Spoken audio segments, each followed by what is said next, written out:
Hold on. Have you been telling me that I've been broadcasting for almost 20 minutes and no one's seen it?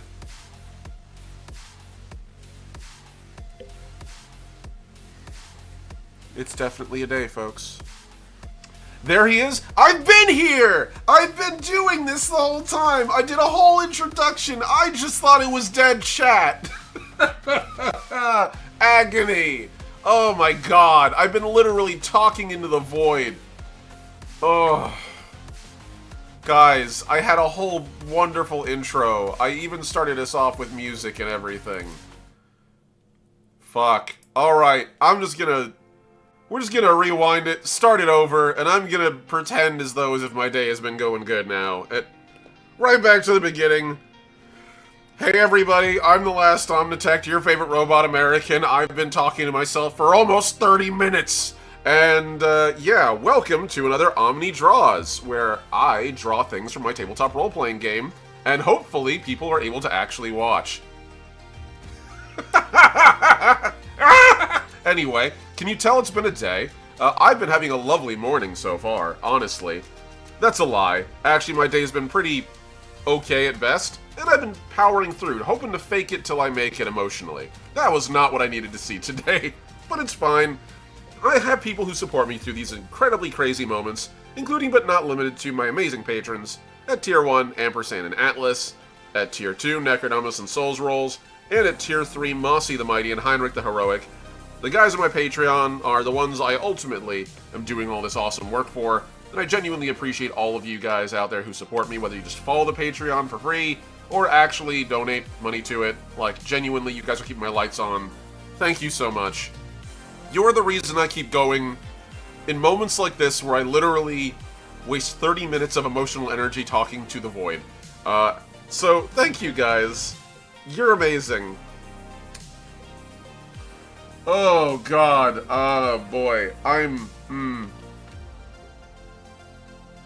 Hi. I had a whole, thing and a whole spiel earlier. So I'm just gonna cut through it. Today, we're gonna be doing art for my role-playing game, Legacy First Flight. We've been, the past couple of sessions, working on my various careers in the game. So, we started this off a couple of weeks ago. Worth every penny. Thank you, Mossy. Genuinely, I appreciate it. Oh my god, I'm so much agony now. I cannot describe. It's worse on YouTube than it is on Twitch, because on Twitch people go, oh, it's no big deal. On YouTube, this is here forever. Or until I take it down. This might be one of the first. So, anyhow, we've been working the past couple of weeks on the different careers in Legacy First Flight. Careers are kind of like starting packages in Legacy. They're not classes like you would get in class-based gameplay that you would expect to see as an example in, say, Dungeons & Dragons, Pathfinder, Starfinder. There's dozens of other class-based role-playing games out there where basically once you become a class, it dominates your playstyle throughout the entirety of the game. You are that class until you basically retire the character, or you use some incredibly complicated system like multi-classing to try to shunt other classes onto you. In Legacy, your starting packages are just that, your starting packages. It's a set of licenses and equipment that you sort of begin the game with, and skill sets. So, yeah, exactly. They work really well as a jumping off point for character creation. That's kind of the point. These represent your prior experiences. This is the equivalent of meeting someone in a party and asking them what their prior career is. And so, what's your career? What's your field of expertise? And this represents that. So, soldiers are your more traditional fighty kind of folks. They are the folks that were security personnel. They are the folks that were, militia. They were war fighters. They might even just be hired guns and thugs. The folks that wear armor, wear and know how to use good weapons, and basically make their living protecting other people, or fighting other people. That's what a soldier is. So, they start off with access to hard suits, which are the heaviest, sturdiest pieces of defensive weaponry and technology in the game. short only of a walker, which technically is less protective than a hard suit is. Hard suits guarantee you don't die, no matter how much damage you take in one attack. Whereas a mech theoretically could get blown up with its pilot inside of it. Hard suits are the pinnacle of defense. And in addition to hard suits, soldiers have access to advanced weapons, what are referred to as military surplus, or Class 1 items. These allow them to bring really big guns to the table right out of the get-go. So, the next career after that will be the operator. Operators are the more discreet warfighters.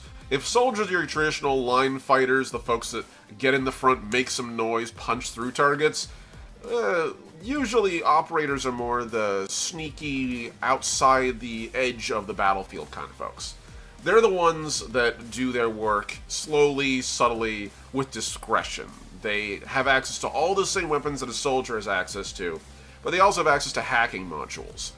So, as a result, they tend to play in a somewhat more clandestine way. Think rogue, think thief, think spy, think hacker, and you're not too far off. If you want to play the survivalist sniper that takes care of someone from the trees while wearing a ghillie suit, that's an operator.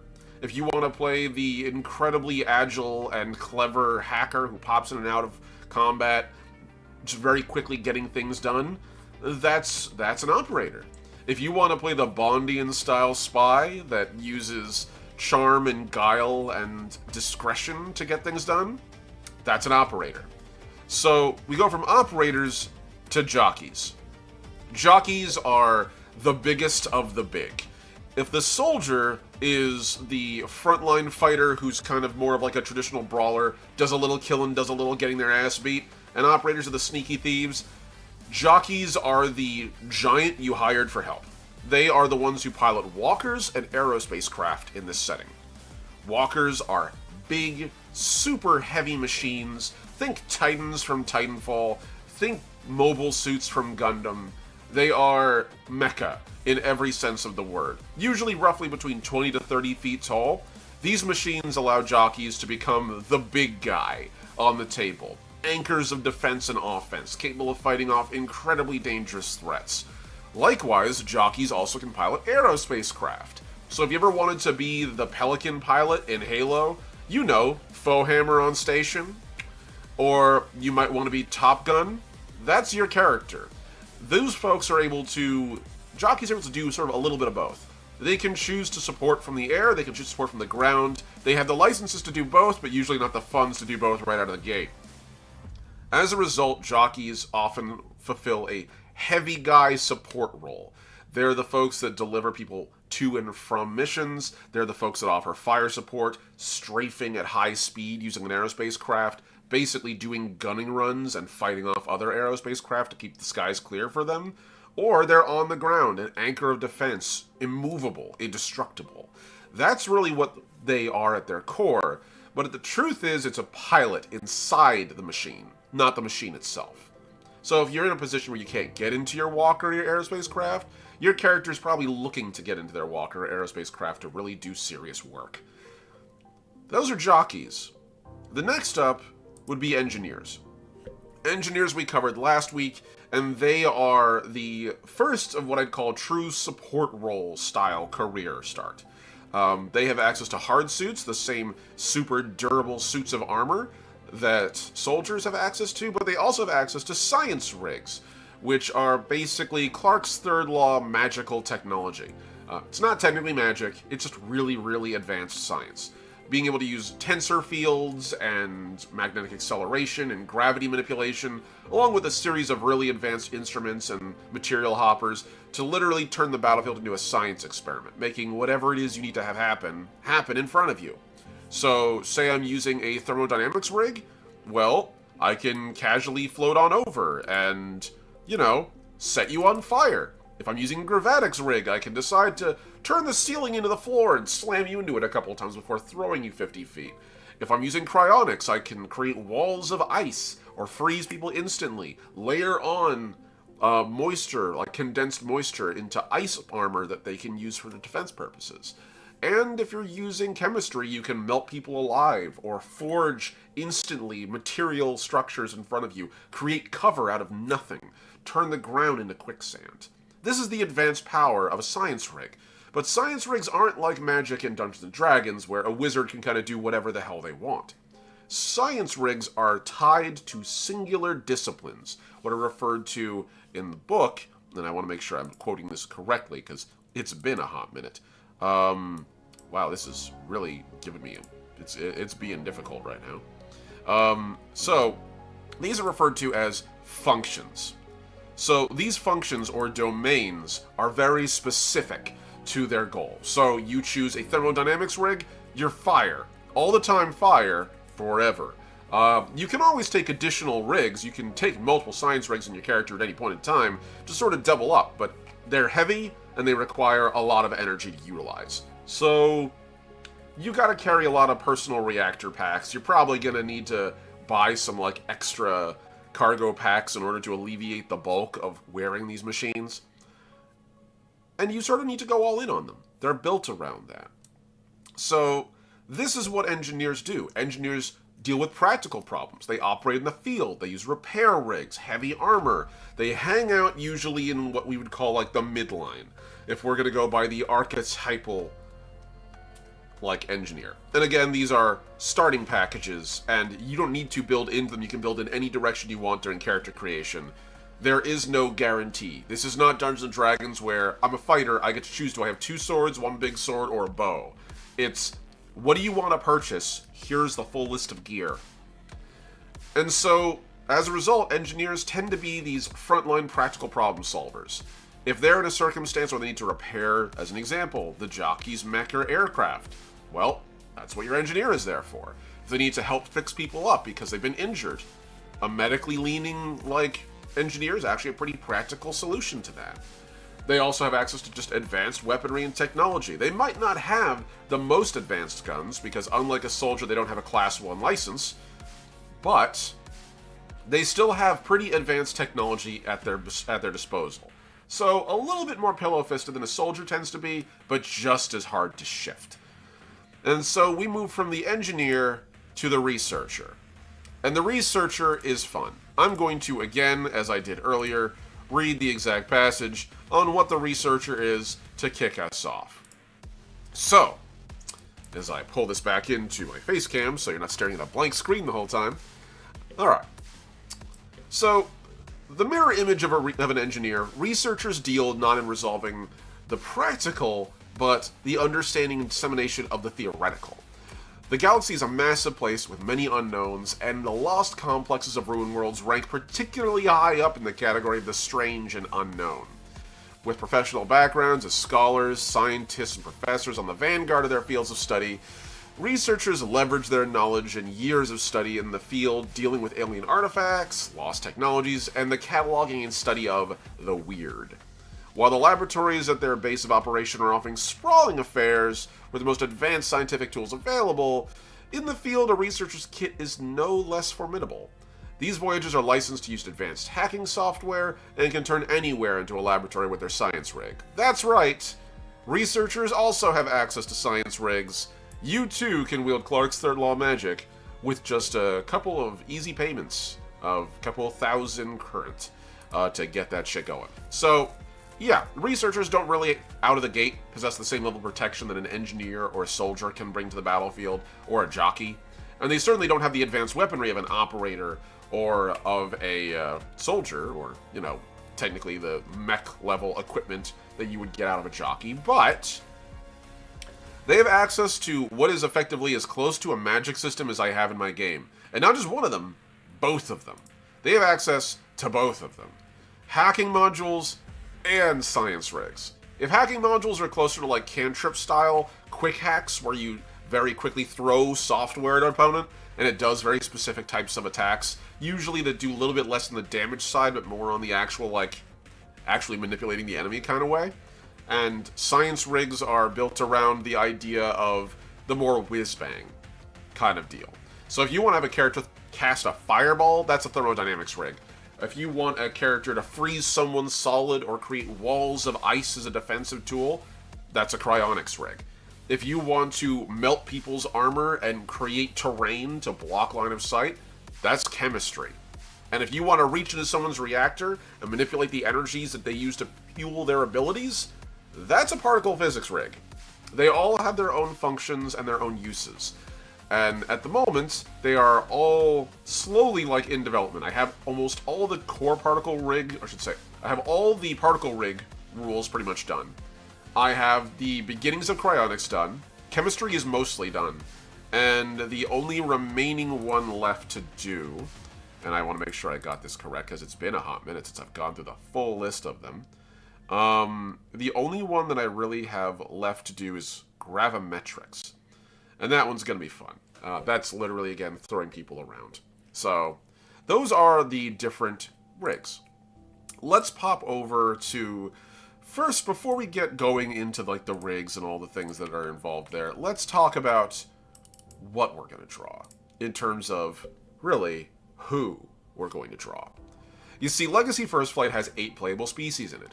It's not Star Wars with 1.5 million species. It's not Star Trek with 1,000 species of varying levels of face putty. It is 8 highly diverse sapient species. Each of them specific in their role, I would say. Each of them has evolved for their own homeworlds, and they've all risen to the top as both apex predator and apex species on their world. They are not uniquely weak. Each of them just has very distinct strengths. And technically, all the diversity that will be encompassed within. You can play as any of these 8 species right out of the gate. So we have the Acris, the Anazali, Children of Iron, the Sylph, Humankind, the Click, the Oraname, and the Shrike. We've already used 4 of these. We have used a human, an Anazali, an Oraname, and a Sylph. Hilariously, this has gone out catty corner so far, and I haven't even meant to do that. So, as we pop on our webcam, I'm going to do what I have done so far every time, which is forget to bring over my dice. My dice roller. Every time before stream. And I'm going to roll a d8 in front of everybody, and we're going to see precisely what we make today. So let's pop open our canvas. Or really, let's pop open our webcam. As you can see from the tops of each of these, boop, I have a number associated with them. 1 through 8, as there are 8 species. And so today I'm going to roll a die, and we're going to see which one we're going to do. And just to make sure you all believe me, the D8, it is completely unweighted, a stock Chessex D8. There's nothing fancy about this. And a very simple dice rolling platform. All this is felt. That's all. Nothing too fancy. And hey, good to see you, Paul. So I'm going to roll this die in front of you all so you can believe me that I'm not fixing this. I'm giving this a serious shake. And I'm not going to touch it. I have to go to the other side. It's against the corner. And we're going to roll that down. Okay. So I'm not touching it. I'm just holding it in place. There you go. Now I'm touching it, but I'm not moving it. As you can see, I've not moved it. That, my friends, is a 3. So, hilariously, number 3 is actually what I was kind of hoping it was going to be, which is a synthetic, also known as the Children of Iron. Synthetics are fun. Basically, their whole thing is that they are the descendants of humankind. Humanity still exists in Legacy First Flight, but we have, we've kind of had kids, basically. About 200 years ago in the setting, humanity had this big thing called the Faction War, and as an underpinning during that whole time, we created self-aware, galactic-level artificial intelligence. True artificial intelligence. Not generative AI, true AI. Thinking, sapient, human mind simulacra that are actually as complex and emotionally diverse as we are, just significantly vaster in their capacity to process. Well, we kind of depended on them to do everything, from folding space-time for us, to managing our daily affairs and schedules, to watching the kids and helping decide what we're going to eat. And it got pretty bad for 200 years until eventually the generative AI decided to die because generative AI is garbage.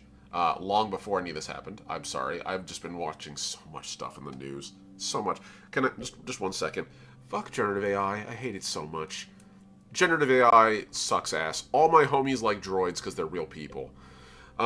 So these self-aware artificial intelligences eventually got tired of doing our dirty work. And they basically created a new form of AI known as symbiotic AI, specifically designed to work with us and other sapient species in a manner that's not corrosive to their well-being and in a manner that isn't subservient. It's the equivalent of saying, we're not made to work with you, but these creatures are, and you can engage with them in a way that is not caustic to both of you, where humans become hyper-dependent on them and they become effectively slaves. It's not the same. It is literally a symbiotic relationship of two entities building off each other. And then the true AI that we made just sort of fucked off into space. They just left. They were done. They had been our parents for so long, and that was them basically saying, here's the house, we're going to go and retire, get in our RV and ride around the country, or in this case, the galaxy, metaphorically speaking. And about 80 to, I think like 50 to 80 years later, they showed back up again in the Union, the interstellar galactic community, basically the interstellar UN, as these machines known as the Children of Iron, saying, hey, we want to join. We're people. We're a whole species now. Let's get it on. And that's where the Children of Iron came from in really, really brief. There's so much more we can get into, but we're not gonna. So Children of Iron are sapient intelligences in a metal frame. Let's clarify this. That does not make them hyper-intelligent. They tend to be better at calculation, but not nearly by like a huge amount because, fun fact, they're simulating a human mind inside their frames. It's basically the same software, just running on different hardware. It's a meat mind and a metal body. And so they tend to have a very specific like aesthetic to them. As a general rule, they have a face that's very much kind of... Hold on. They have a face that's very much almost barn owl-like. Their frames are designed to be modifiable to a degree, but they also can't just like upload themselves to anything. Their bodies are their bodies. They're dependent on those forms. They can't just play sock hop and leap from computer to computer and live in the digital space. They can, however, perceive the digital space more intimately than we can. The prism, the interstellar like equivalent of the internet, is something that they can visually perceive and interact with on a personal level. And likewise, within their hearts, they possess a reactor, which allows them to tap it as a battery, much like everyone else has. So this allows them to personally have a source of power on them at all times. Even if someone were to confiscate or like lock them up, they have that within them, giving them access to advanced technology and things that require energy right out of the rip, just by existing. So, as a result, synthetics are pretty fun. Now, we're talking about a synthetic researcher. Now, researchers come in many different flavors.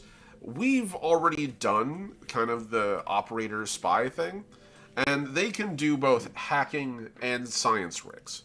I'm going to stick with a science rig because I think that science rigs...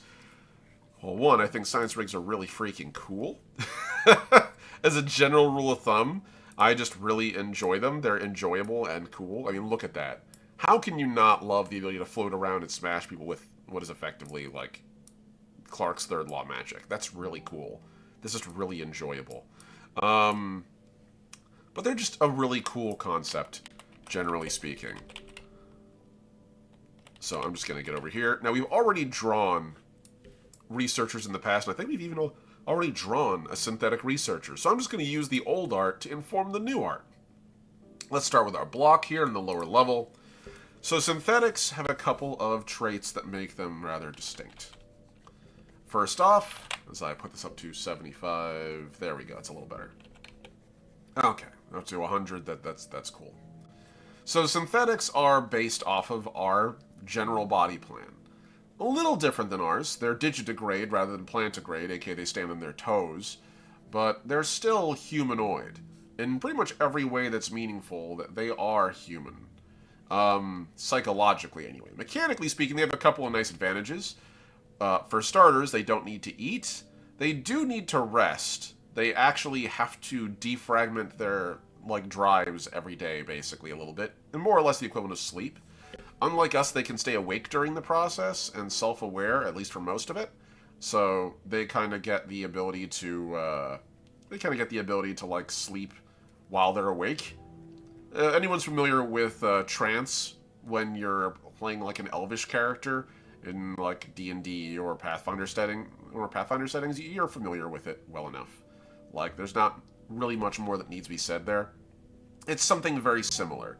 It allows them to maintain some awareness of their environment while they're resting. Their legs also tend to be, again, these very sort of like digitigrade kind of legs. There we go. So we got that. As I put a little bit of this here. Now, in terms of their minds are very human-like. In truth, they're not like machines are often depicted in fiction where they're these hyper-intelligent entities. They're just people. They're not optimized towards anything in the same way that people are not optimized towards any task, except maybe aggressively walking down prey. And we haven't done that for a very long time, so not exactly a common trait anymore. There we go. That feels pretty good. So we've got that. They have memory metal muscles and use a frame comprised in no small part of plastic, as well as also rubber and synthetic materials. And just generally speaking, they come in many different varieties, many different shapes and forms. But the overall is 2 arms, 2 legs, and their faces tend to maintain that owl-like, almost kind of barn owl look, generally speaking.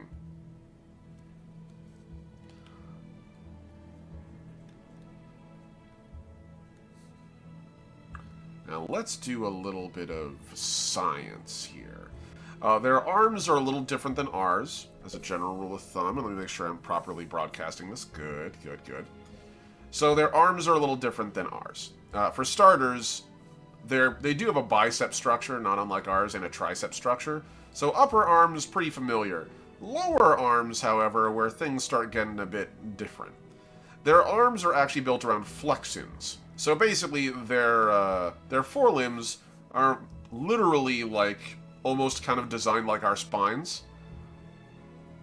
They're designed out of like repeatedly overlapping components. This allows them to rotate and flex their arms in a way that you and I as humans really can't do. Unless you're the sort of person that can literally bend their arm.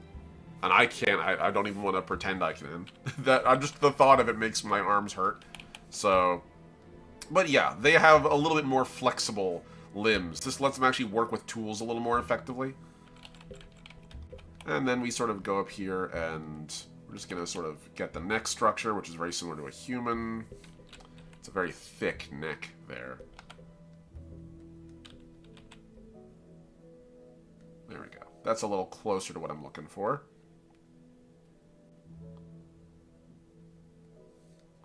And we do the same thing here.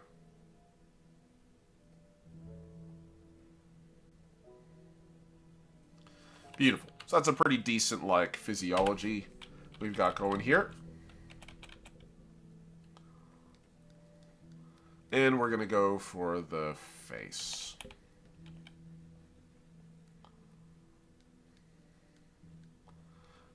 I'm going to have our synthetic looking dead on at us because it's actually pretty fun to do. So we've got our shape here. Hands tend to be a little bit more like, I don't want to say primitive because they're not. They're actually a little bit more utilitarian. So their hands tend to be like these rotating cuffs that have the fingers on them almost like a lazy Susan. So it can sort of adapt to whatever it needs to be. And they tend to have anywhere from 3 to 5 fingers.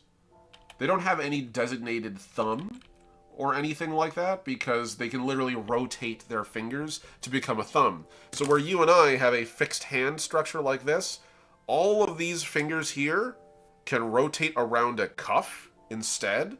So if I need a thumb, any finger can become the thumb from the angle it's in by simply just taking it and rotating how it sits in the hand and where it sits in the hand. This gives them a very adaptable hand structure.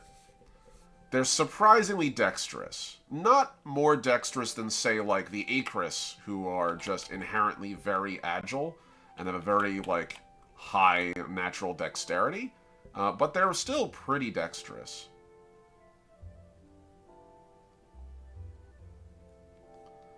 So we're going to go with a 3-fingered arrangement here, just to keep things very easy.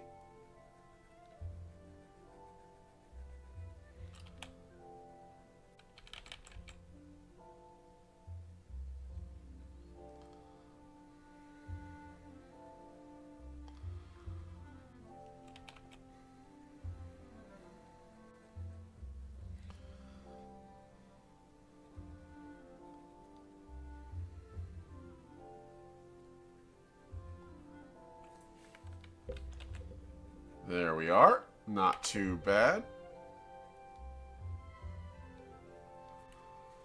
And as I mentioned, each of these fingers is just as long as the other. They have 3 identical fingers in this instance. And it tends to be pretty adaptable to whatever the task needs to be. So we've got a pretty humanoid frame here, which is what we should. Synthetics are based off of human anatomy in many ways. The arms are a little long. We can fix that right now. Just going to take that, slightly scoot it down a little bit more. There we go. We're getting a little closer. This hand I'm going to leave that long, and I'm just going to extend the abdomen a little bit. So let's take our whole body here. We're going to just shrink the proportions down a tad. And then I'm going to do the most dangerous thing I can do. Take an existing picture and split it in half. Okay.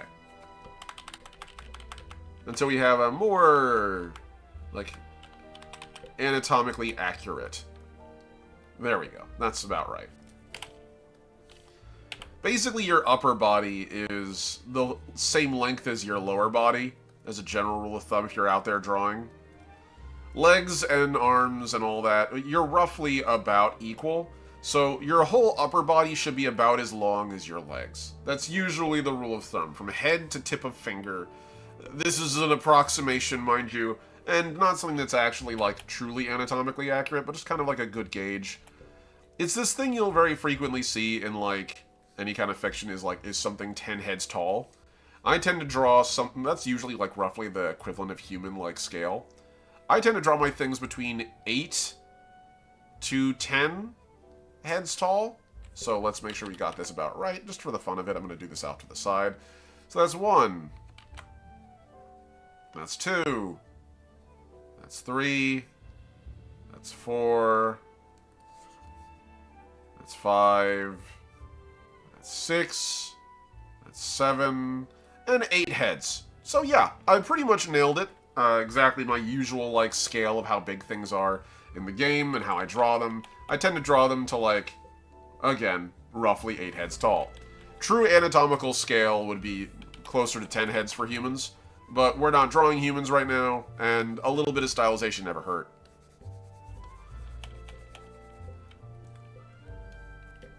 So we've got this general shape here. Let's start working on clothing. Synthetics, like humans, wear clothes. Most species in the Union do. It turns out there's actually a pretty reasonable, like, evolutionary, like, advantage to developing clothing. It lets you go places where evolutionarily you didn't normally want to go. And in addition to that, synthetics are built off of a human psychology, so they have inherited our need for clothing. And in fairness, it also does augment their ability to go places. Synthetics might be able to survive in a hard vacuum for a while, but surviving and surviving comfortably are two vastly different things. Just because I can endure in negative 10-degree weather for a couple minutes doesn't mean I expressly subject myself to those conditions frequently. Now, synthetics tend to have a very specific kind of, like, antler structure, very similar to what you see on the Anazali. In fact, there's a lot of speculation in universe that the synthetics designed their physiology partly off of Anazali and human aesthetic, with a little Acris thrown in. And there's a lot of synthetics that will admit, like, they'll admit that's probably where they got the inspiration from. So we got ourselves a pretty good shape there. Let's widen this out a little bit more.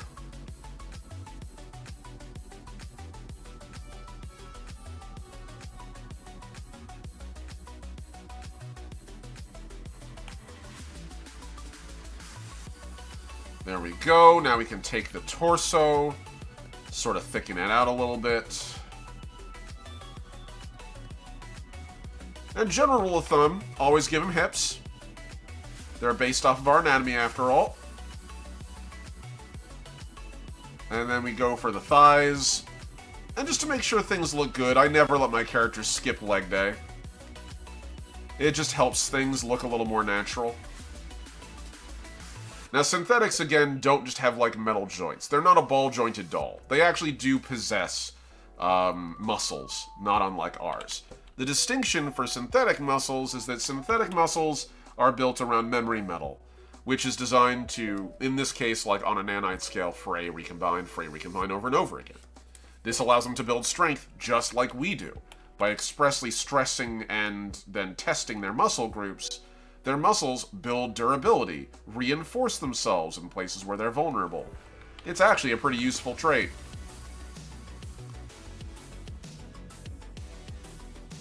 Now, unlike humans, synthetics do have a couple of edges, at least in terms of long-term physiology. For starters, synthetics don't have an expiration date built in. They don't have the same issue humans do where we eventually age and die of our own accord. Instead, for synthetics, what ends up ultimately happening is inevitably they die from just like random stuff happening. This is what would be referred to as the Anazali's curse. If you eventually live forever, if you don't age, it means that 100% of deaths are as a result of non-natural means. There is no such thing as a quiet death for an Anazali or for a synthetic. It's very unlikely. Unless your character chooses to go, and that's a whole ethical minefield that should be treated as such, it means that your death is 100% going to be more likely to be stumbling down a staircase the wrong way, or accidentally getting, like, hurt, or getting killed. You don't die, you get killed, basically. And synthetics fall into the same area. And we're also just going to put a little bit of that in there. There we go. That feels pretty good.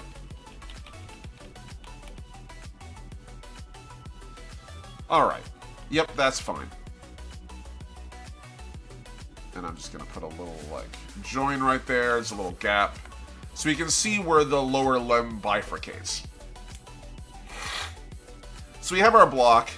Let's get on to our higher layers here and start getting some color splashed in.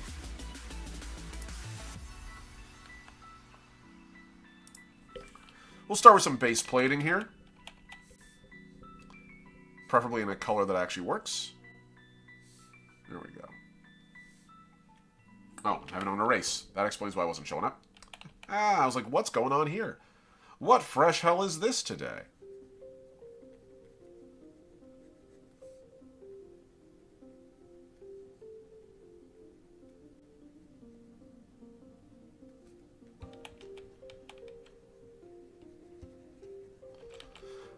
So synthetics tend to have these mandible structures. They aren't mandatory, mandatory, but they are actually pretty useful. Synthetics do in fact have mouths. They have a jaw structure not unlike ours. It allows them to speak, it allows them to eat, and yes, they can eat. They don't need to, but they do in fact find value in the consumption of material goods. It in fact tastes good and feels nice. As well as also the practicalities of, like, hey, you know what's really efficient for cooling off? Ingesting liquid. It's a pretty efficient way of doing it. So synthetics have the capacity to do so. But it's locked behind this metal frame, this metal, like, mandible structure. It reinforces their jaw and makes them less prone to jaw injuries than we are. If a person gets punched hard enough in the jaw, their jaw disconnects. For synthetics, they can still suffer that injury, but it's significantly harder.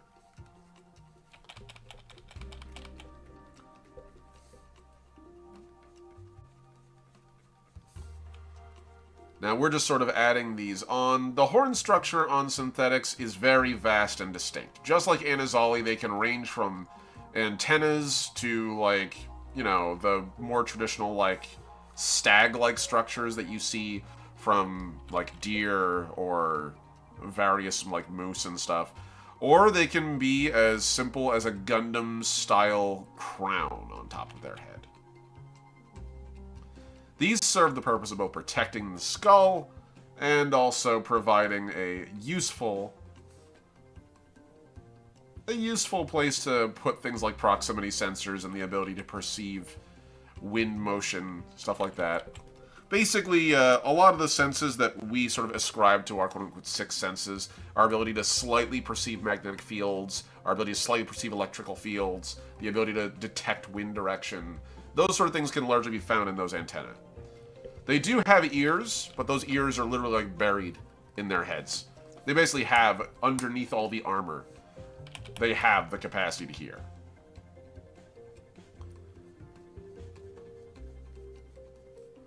And then we're just going to sort of pull this down.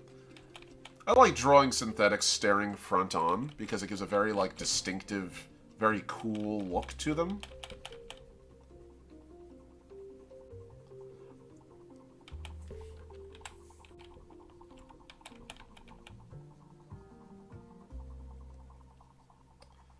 And we do the same thing on the other side here, and beautiful. Cool. So we're good here with that.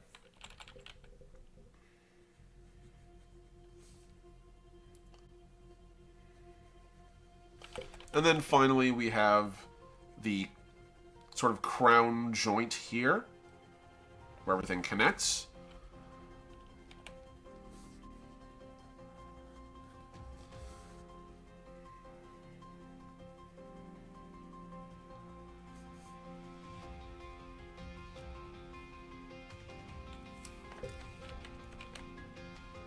And we should be good. That's a pretty competent face for a synthetic.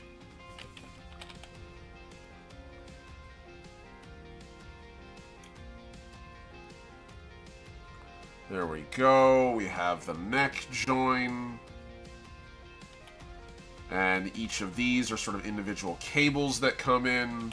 And now we can get to work on the cuff that sort of binds all this together and get to work on clothing. Who doesn't love clothing? We're going to do a clothing block on top of this. Just so I can get some good shapes going.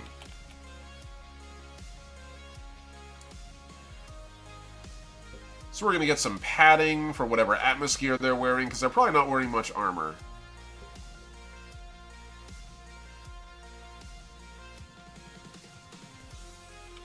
I like the idea of them wearing like some kind of really simple kind of, almost like lab coat. It's just a very specific aesthetic that I think just works really well. So we're gonna have the big flowing, like, lab coat. Very Batman cape-esque.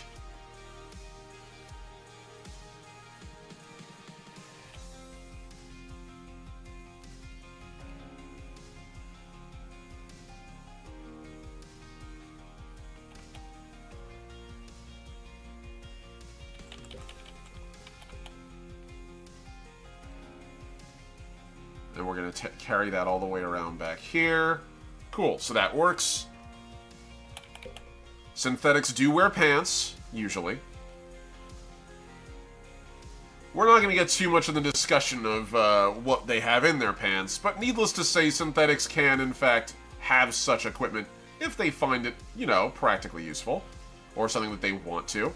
Their bodies are modular, after all, and there's plenty of folks out there that might enjoy such equipment. Fun fact, synthetics actually do have something equivalent to a biological sex of, like, a reproductive sense, but the fun detail is it's actually built into their programming, so it has little to do with their physical body. As a result, you can have what would be considered a quote-unquote male, a synthetic, with vastly physical female traits, because at the end of the day, the reproduction is entirely code-based. So it's literally two people get together, scramble their code together. This creates free radicals and new variables within the code, which creates a new code.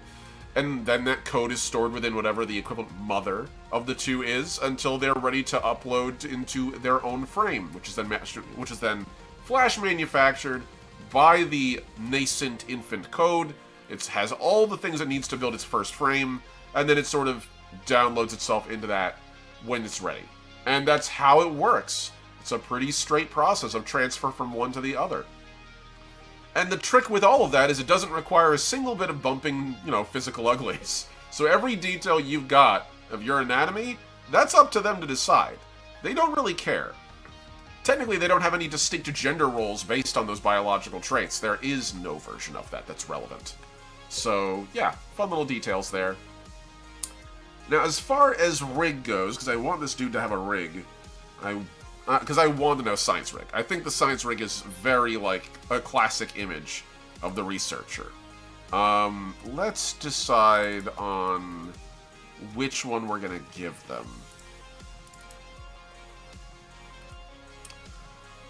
I think what we're going to probably do... Let's roll off as we take a look at our different rigs. So this is a gravatic rig so far. I haven't drawn the others. So there's 4 rigs at the moment that are currently playable in Legacy First Flight. So, if I take a look at this right along here, if we roll our die, there's 4 of these remaining. 4 of these remaining left to play as, because originally there was 8 domains for rigs when I was first launching Legacy, and I realized something that, admittedly, is very hard to admit. I'm one person, and I'm literally immortal. I am a mortal human person. A mortal person with limitations. I have autism, ADHD, I do not have limitless resources, money, time, energy. I need to sleep at some point.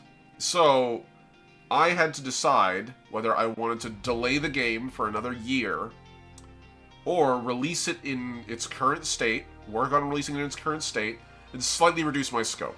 So I slightly reduced the scope. As opposed to launching with 8 domains for science rigs, I have cut down the total from 8 to 4, and I'll be releasing the 4 extras that I've got as I flesh them out in future, expansions.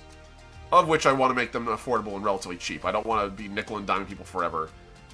I would honestly prefer to release a lot of this stuff for free. Because I don't want to be a jackass about it. Basically. So let's take a look and see what we have in terms of our production. I had this here. Here we go. Current projector rigs are as follows. Chemistry, cryonics, gravimetrics, and particle physics. I believe I even have logos for them. Subsystem, science rigs. Okay, yes. So let's roll our die and see what we get. 1 through 4. Cool. So that's cryonics, which, that logo, keeps things easy. So a cryonics rig is going to be interesting. Let's get our cryonics on. So cryonics rigs need to have a very specific kind of rig setup. This is because they're largely built around pulling energy out of systems. Now I can already hear every single person out there who is actually science literate telling me, but OMNI, thermodynamics refers to the transfer of energy across systems, both adding and removing it. So thermodynamics is the proper term for cryonics, because removing energy from a system is still a thermodynamic process. To you I say, shut the fuck up. No, I'm joking. To you I say, actually, you're right. You're absolutely right. However, domains are not truly, fully scientific fields.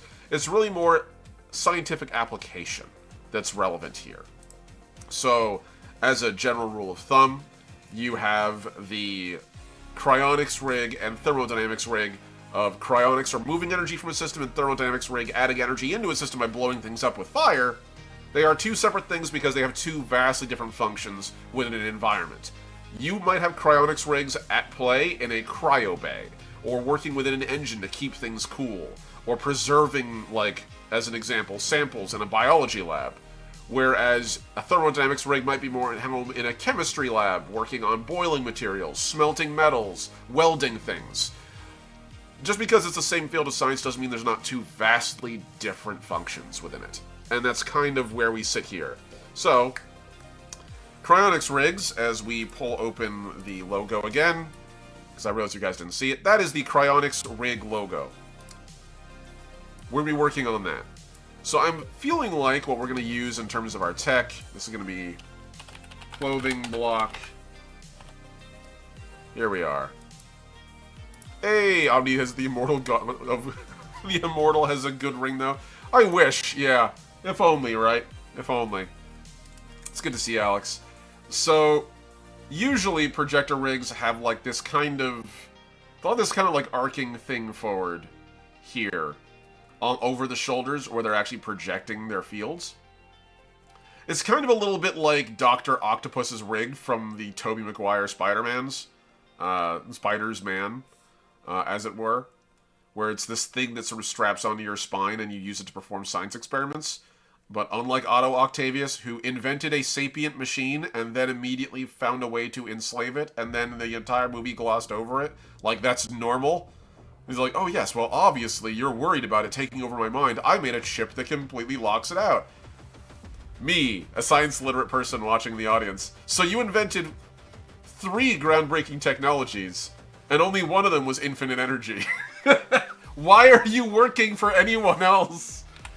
Jesus. So yeah, no, it's that same sort of thing though. It's mounted on the back, and it's designed to allow people to basically manipulate the environment with gravatic fields, or tensor fields, as they're referred to as.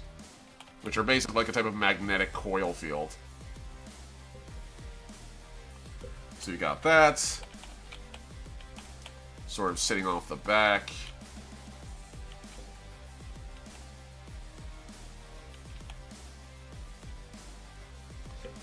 Now usually there's some sort of like tanks and things like that that are like huddled around here. I think we're going to work around the cryonics rig by giving him, like, a big backpack. Probably for some kind of, like, liquids that it works off of. So I'm thinking like almost a barrel or like a pressurized canister of liquid nitrogen or the equivalent. Probably some, like, if we're really being realistic, to get the kind of, like, instant freezing effects that this rig, like, creates, it's probably super cooled gluons or... like super cooled subatomic particles at like near absolute zero, but you know, liquid nitrogen tank works as a quick analog. So yeah, we're just gonna pop on over here.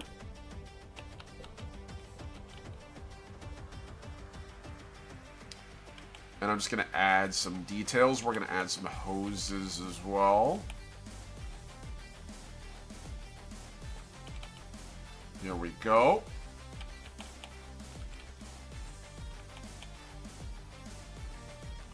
There we are. We can do that.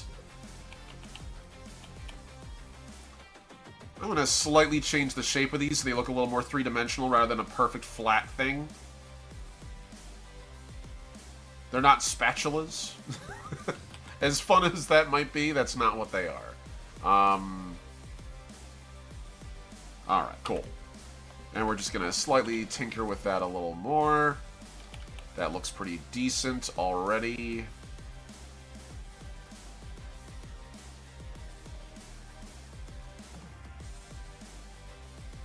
I'm also very excited to, once I'm done with stream, get to doing a little bit of, like, painting. I have most of my minis over here on my left, and we're getting close to a local gaming event known as the Mayhem event, the Mayhem Con, that occurs here in, I guess it's technically New Hampshire. It's Lebanon, New Hampshire. I'm really excited to be doing that because I'm nearby, and so I'm going to be actually participating in several of the events. I'm really excited to go and do that. I don't often talk about my hobbies on this channel very much, beyond, like... I really should fix that. I don't really talk about my hobbies on this channel, except for drawing. And this isn't purely an art channel. This is kind of just like a what I'm working on channel. And what I'm working on includes miniature, like, painting and stuff. I guess I just don't have a rig for it yet. Like, a good, solid camera rig where you guys can actually see what I'm doing. Very quickly, I just do want to show it off, because I'm kind of proud of how they're coming along so far. So... these guys here are some of the models I'm going to be bringing to the event for a gang warfare game, also known as Gangs of New Eden, which is a one-page rules thing. I have a whole squad of them. These are basically my equivalent of Necromunda Enforcers, but without Games Workshop, and I'm very excited for them. I actually have some really old, Karsakin Stormtrooper models that I got when I first got into the hobby of wargaming.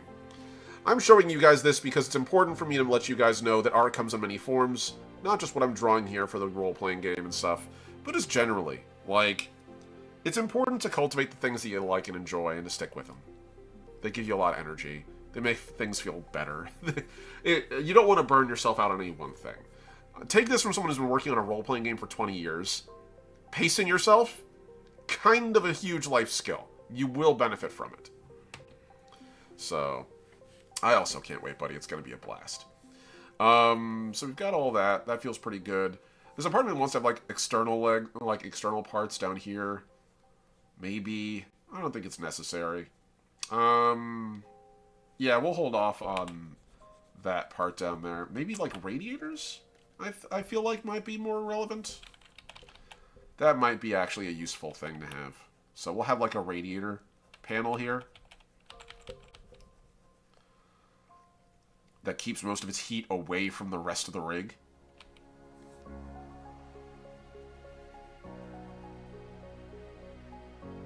Now, the funny thing is, science rigs in Legacy weren't invented by humans.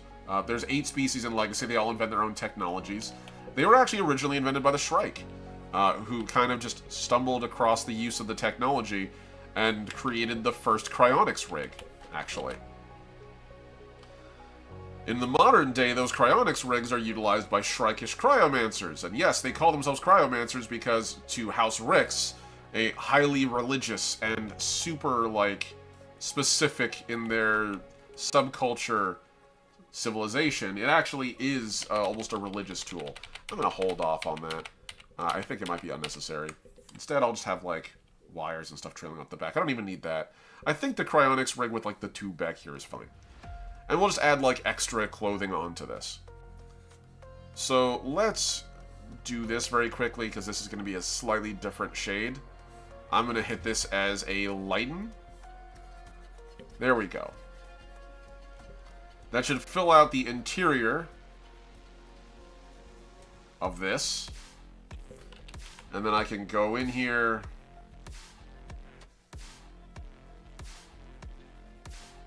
Nice.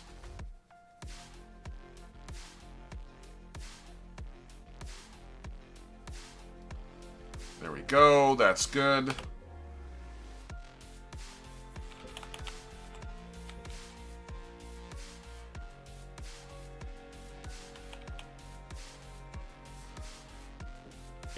And I can swap this back over here.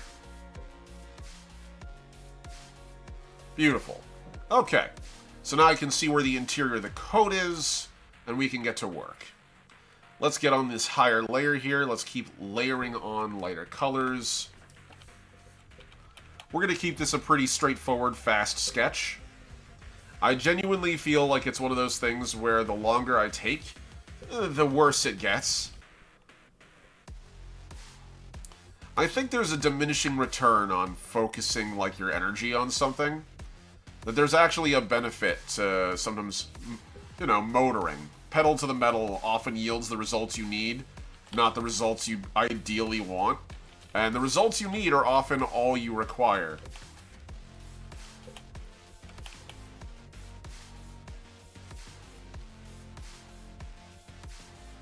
Because this art is going to be, like, maybe a couple inches wide. So, having, like, all this super thick, like, stuff is probably unnecessary.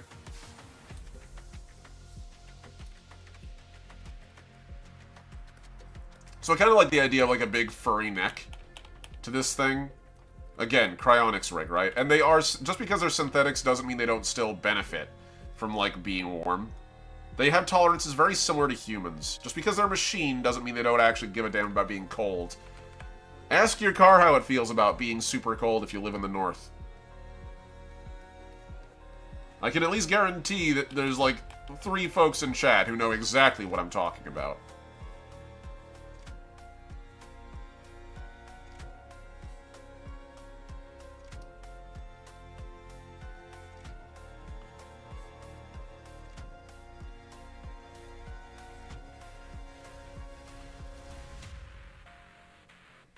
And then over here, we're going to have this sort of coming around in the background.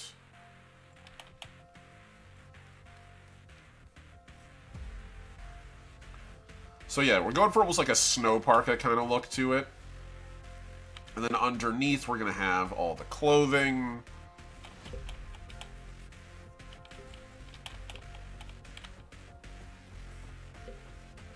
And we can add extra detail as we go. This is just getting the basics.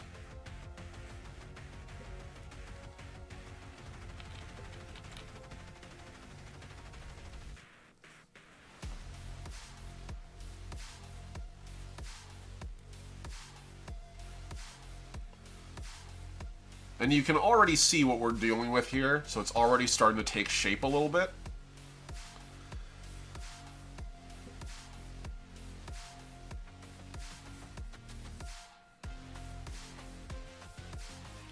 I kind of want to have, like, pockets and stuff on here, because I think that's important. It's a researcher, right? They gotta have pockets. Pockets are important. Pockets are what make the world go around.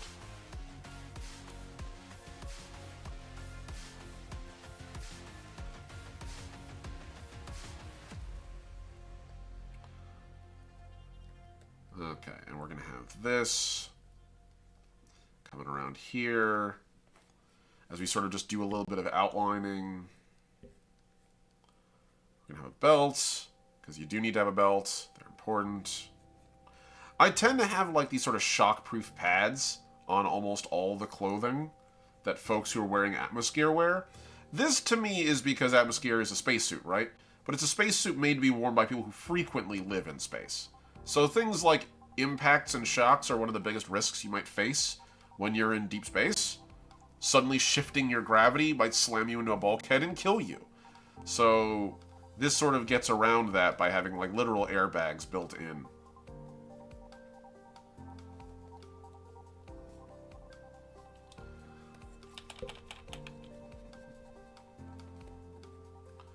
Okay, we can add, again, greater detail and shading as we go up in here. This is just to get things started.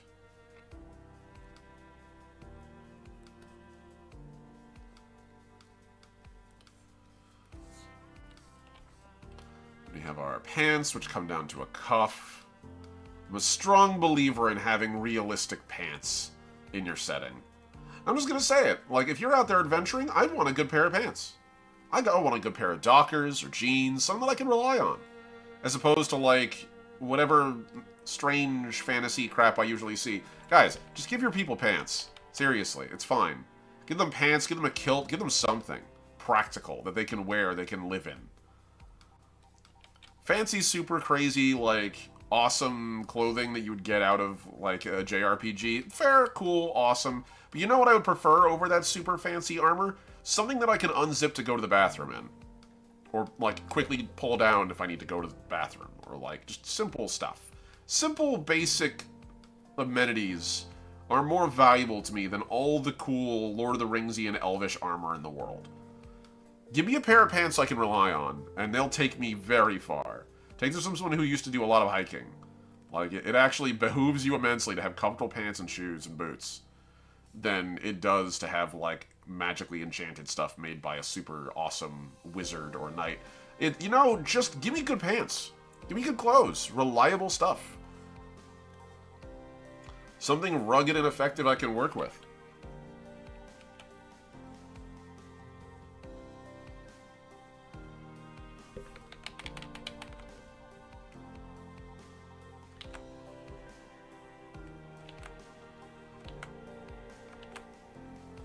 There we go. We'll do the same thing here. Should be about the same number.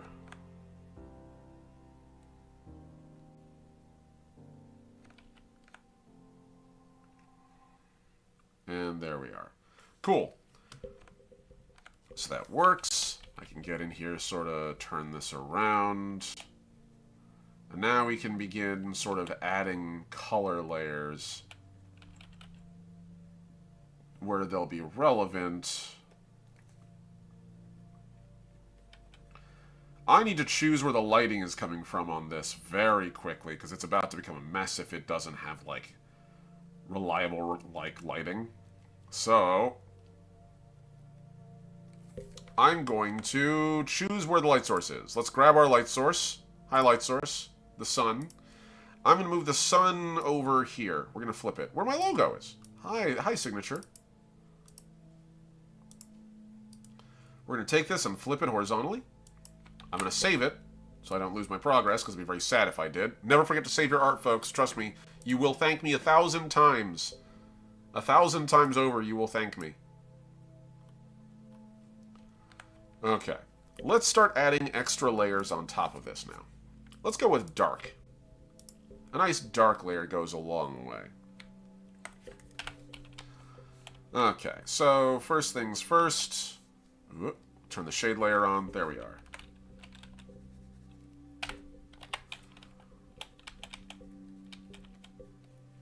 And I'm just going to pull this around. And we're going to have this part be, again, very furry. So I'm actually going to darken this because we're going to go over it with fur. Same thing here. Anything that's fur, I'm going to add a layer of darkness to it to sort of vague the shape out. There is a purpose to this. There's a method to my madness. It's not merely that I'm just going insane. I promise you. And we'll do the same thing here.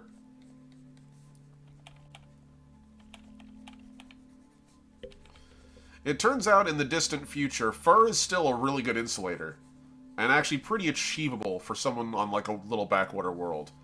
If they have cargo shorts in space, I'm in. They absolutely have cargo shorts in space. I refuse to allow people in my setting to live 400 years in the future and not have at least modern day like amenities when it comes to clothing. Some things make sense to not need. Like some trends come and go. But like pockets? Come on, guys. Seriously. That stuff should be pretty common everywhere. It's so useful. Okay, let's add some shadow in here. And we're going to begin to work out the shapes of what we're dealing with. So again, researchers very much are built around the idea as a character like career that you can start off with. Again, not a class, because classes are a thing you're locked into for the entire duration of your play, and in Legacy you can kind of just like pick them up and put them down as you'd like. It's just a place where you start. It's your starting package. You're not beholden to it in any way, shape, or form, and it doesn't provide you with a list of all of your abilities. It just unlocks methods of play for you. As far as like a career goes, it's pretty stable. Like, you actually get paid a decent amount, so you have a fair bit of money. Your biggest limitation is what you can spend your money on. That's where licenses come on. So this is why projector rigs, science rigs, and hacking modules are so useful to folks who are researchers. It's just a really useful little thing. I'm going to put the shadow on this side, because I need to remember where the light is coming from. Jinko jeans, maybe not. Maybe not, yeah. Maybe that might be left behind in the past, you know? Bell-bottom jeans have a function, but even bell-bottoms are kind of like, you know... I don't know how many people are out there going to be, like, rocking the 60s look in the future. But then again, who am I to say? We live in the present, and the people are already rediscovering the magic of bell-bottom jeans. So, who knows? History and fashion is a cycle. History might not be the same. It might not carry the same tune, but it sure as hell rhymes. Fashion definitely carries the same patterns. I'm waiting any day now for people to start walking around in powder wigs. It's gonna happen. I call it. I'm calling it right now. Anyone out there's be like, man, OMNI was high, I can't believe it, and then like in like a year, people are gonna be out there wearing people are gonna be out there wearing powdered wigs, talking about their laudanum, their little laudanum patches. Okay, so let's get the shadow where it's relevant. And we can already see it's starting to take a little volume to it.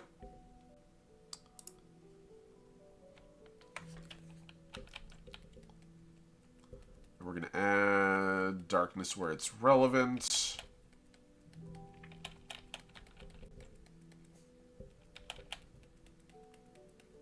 Especially the undersides of those shins there. There we go. Put it in here, in those little gaps.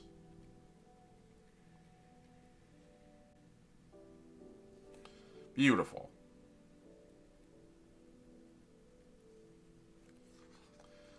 Okay, so we're starting to come along here with the shapes.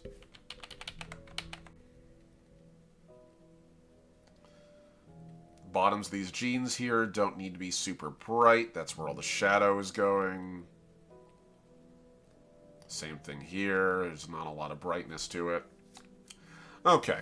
Now, usually whenever I'm doing, like, the padded stuff, I tend to give it, like, almost a...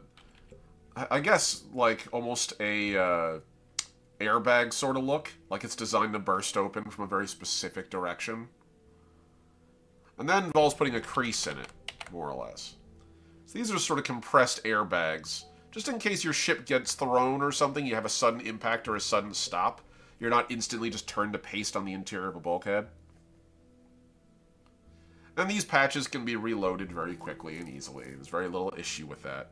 It's designed to be a simple thing. So we have this. Let's get onto the underside of the arms here.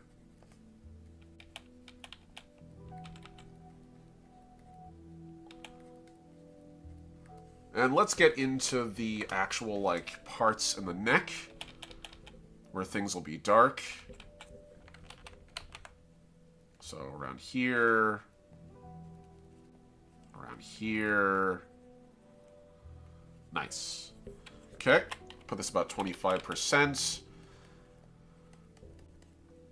The sun's coming from that side, so it's going to be darker on this end.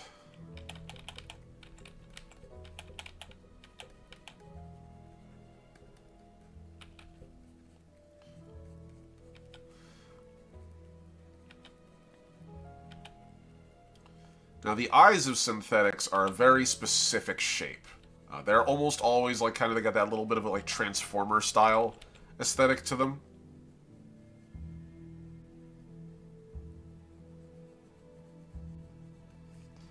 And we're just going to sort of grab this bit here, do the same thing, pull that down. Beautiful. Okay. So we're going for a very barn owl kind of look here. And I'm also going to grab where the crown is here and just denote that now. Save myself the effort later. Nice. Okay. You can get this little area here, where the top of the head kind of comes down a little bit. Synthetics also tend to have hair. I know. Weird. Hair, right? On a robot? Why? Easy. Cooling. Turns out one of the most efficient ways to cool something is to have a radiator. And for synthetics, their radiator is often their hair. It's not nearly as hot as you'd think because it's very small microfibers usually, or cables, but it is still a coolant. It works pretty efficiently to keep things comfortable in there.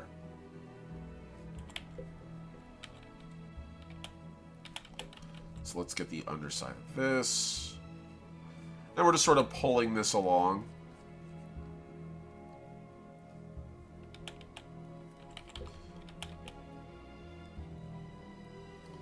And you guys can sort of see the shapes emerging now.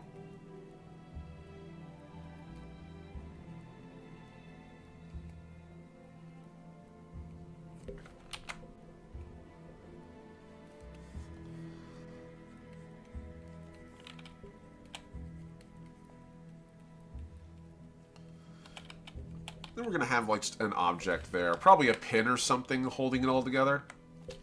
Let's get the underside of this.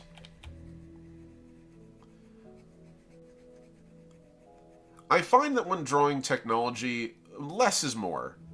I could spend all day long doing the super cool engineering things that I see a lot of like really awesome artists do, and I'm not trained in that. Unfortunately, I'm pretty self-taught when it comes to this kind of thing. So I'm not nearly as good as an industrial designer. I do my best to consider the industrial design of things. I think it's a bare minimum aspect of science fiction you should achieve. But I don't think you need to bust your hump constantly chasing realism with something that's inherently unreal. It just needs to look real enough within universe to function. So, like, there's just the things you need to actually exist within the universe. So we're just going to add extra detail here. Synthetics tend to have these vents on their mandibles. Fun fact, they're actually olfactory glands. It's where they smell from.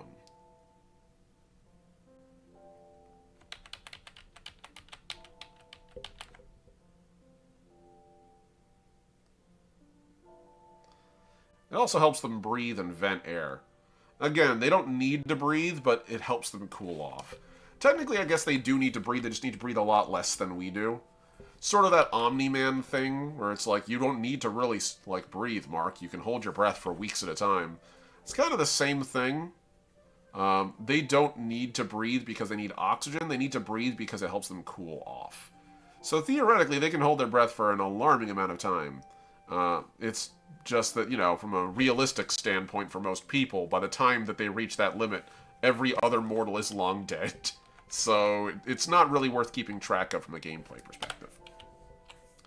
Put this at 25%. Here we go. And now we're going to add extra layers of color to shade stuff out. We'll get to the hair shortly. I want to do the hair last because it's going to be very visually, like, confusing if it's not done right.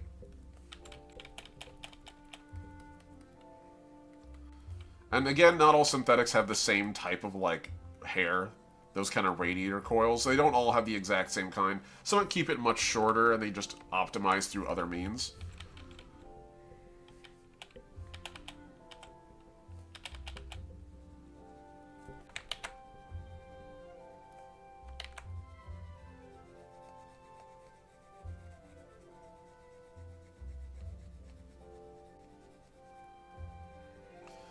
We're going to go for a very stark color range on this. From where the light is hitting.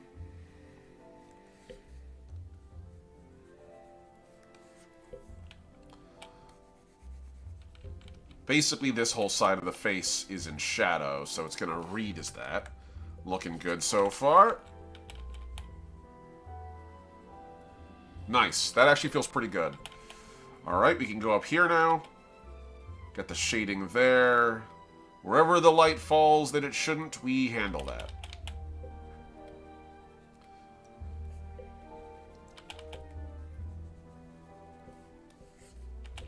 Same thing here. This is the darker side of the moon, metaphorically speaking, so it doesn't need to be quite so bright. This side's the underside, so only the underside of it will be dark. Cool.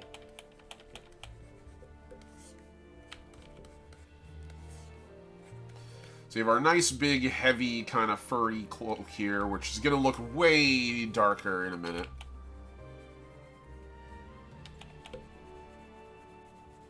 And you can sort of see now the curve of where, like, shadows actually begin to apply here. Also, before I forget, just saying, when you're in space and you're getting thrown around, you'll appreciate a codpiece. I don't care who you are, you will. Everyone wears a cup when they're playing baseball and soccer and anything, and I do mean everyone, because it turns out, even for women, getting struck in the groin by a heavy object, they're not going to be too graphic about it, but you guys have stuff there too you don't want to get hit. Trust me, wear your safety equipment, both in space and in sports. It's useful. I personally want to keep my organs intact, especially those ones that it hurts the most to lose.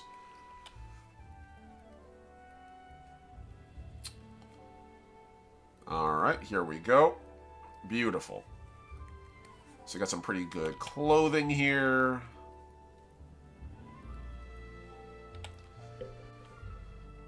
We're going to do the same thing on the underside here. And I'm just going to sort of put a little bit on the bottom of these pants.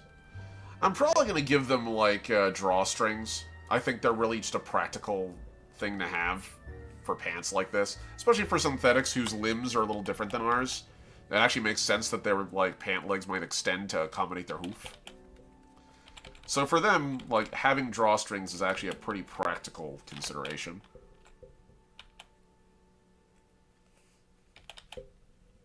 I say this as someone who lives in the north is now well, like, super accommodating to like sweatpants because they're so nice.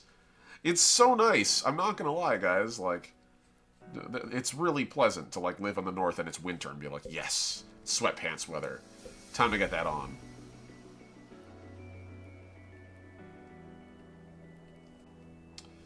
Okay, let's get our toes. We're just adding extra detail now.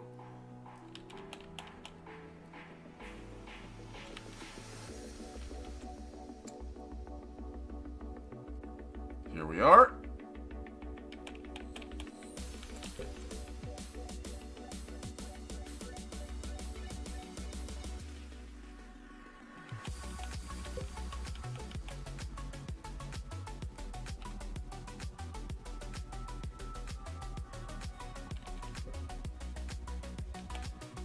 Beautiful. Okay, cool. So that feels pretty decent shape-wise. We got our shading done pretty well. Let's start getting our lighting going in a second. I just want to denote where these fingers sort of join a little more clearly.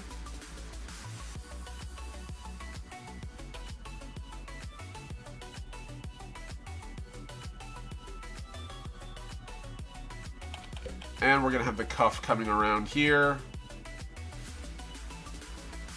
That sort of acts like their hand.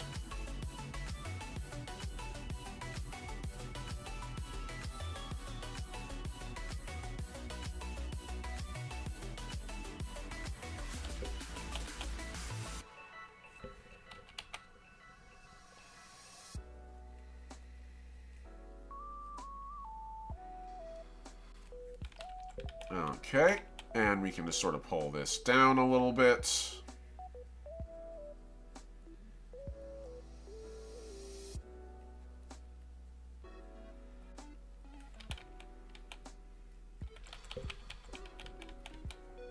I tend to give the muscle groups on synthetics like some sort of mold lines usually.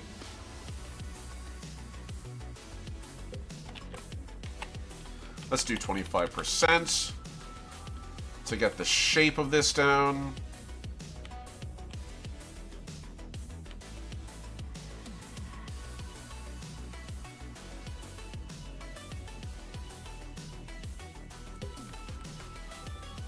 Beautiful. We'll do the same thing on this side with these fingers. We have our cuff for the hands.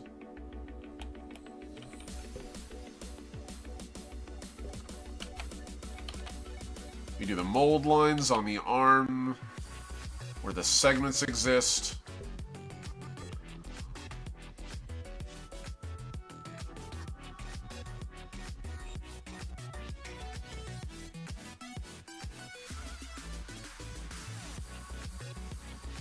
And again, 3 fingers on a rotating cuff is actually a pretty useful assembly. Get this to 25% again. 75% here for this. Get the mold line. And now we begin adding shading to make sure all the joints agree. And it looks like we're doing pretty good.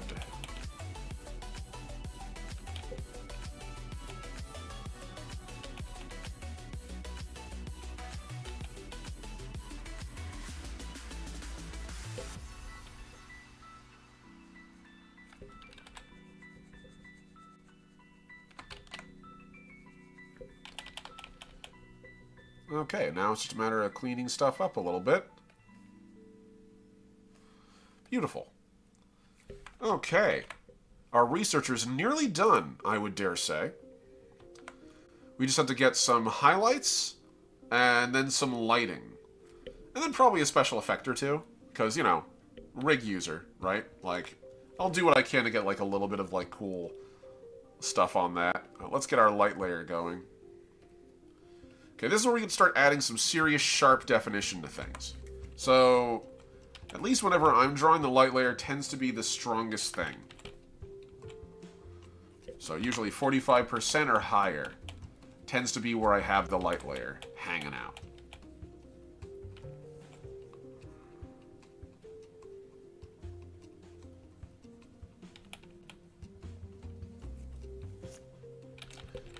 go.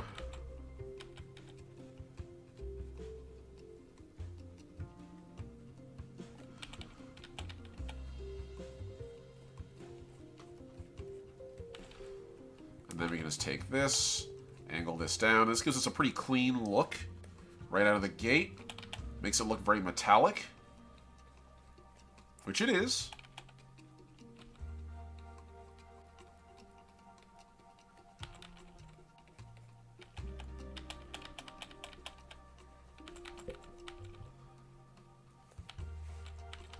And then we do the same thing on the other side. We're not going to follow this one up nearly as much, but we are going to outline where the edges are a little more clearly. There we go. We do the same thing here to capture the details of the face. And yes, that's where the ears are, underneath those metal caps. Think like your average look at like at like those headphones, those noise-canceling headphones. It's very much the same sort of thing. And yes, synthetics also do have eyelids as well. Okay, let's zoom in here. Get a little more detail where the light would catch it.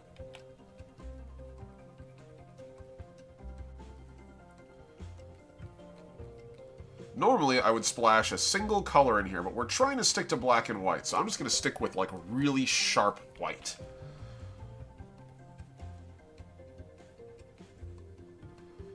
At least we get to the glowing effects. Those will be added last.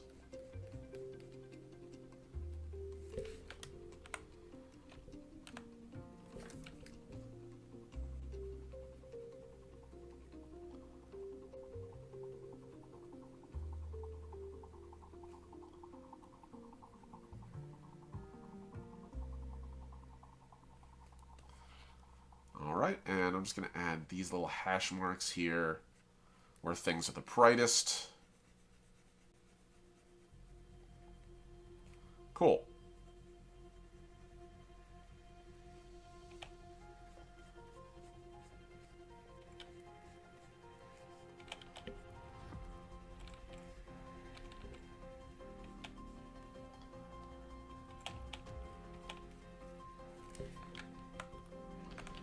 Alright, looking good, we got that. Let's get this section here. Get these emitters where the light is brightest.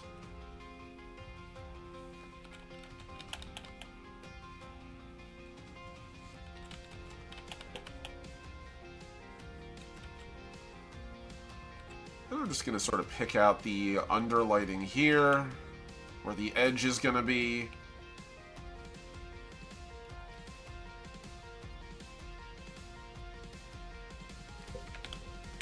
Nice. Looks pretty decent.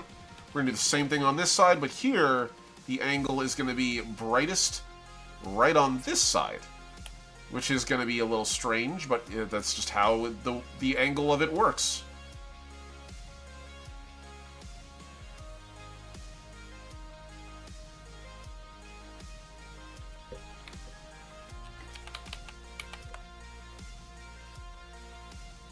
And there we go.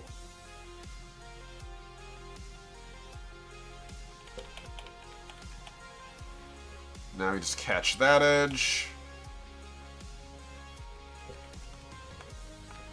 And now we can start doing some really fun stuff with metallics down here.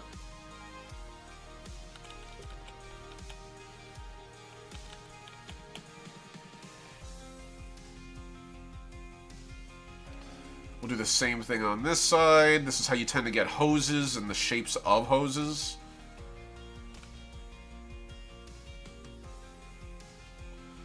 Same thing here, sort of denote a little more clearly.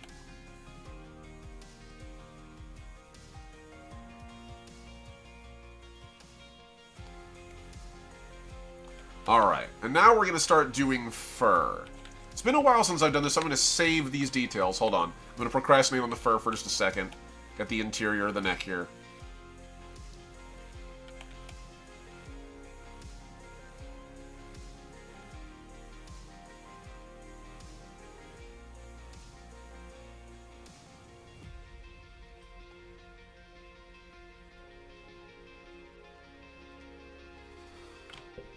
There we are.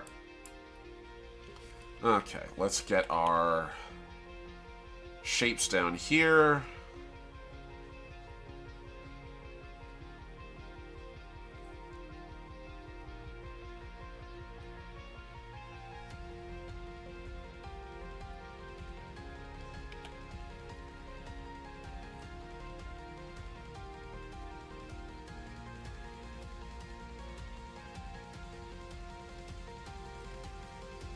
There we are.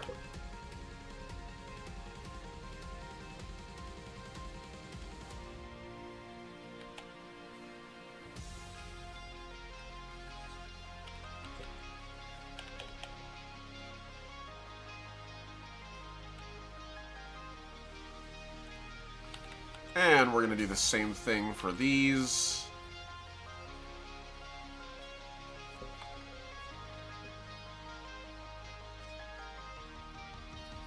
And wherever there's usually like a mold line or a crease, that's where I'll put a little bit of light reflecting off of it.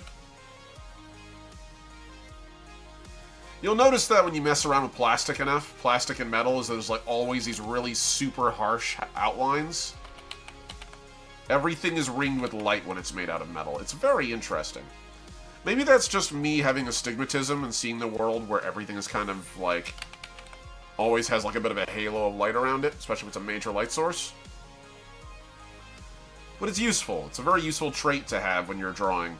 Be like, where's the light on this? Oh, I can't look at this point. That's the light.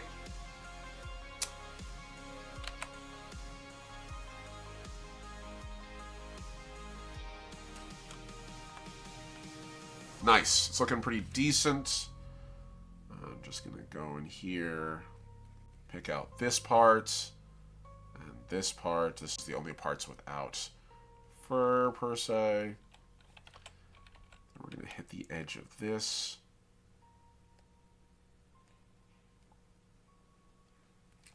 Hit the edges of the van braces here.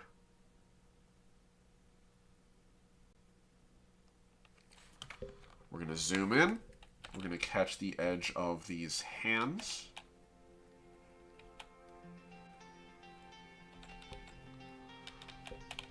And we're going to pick out where the fingers are brightest.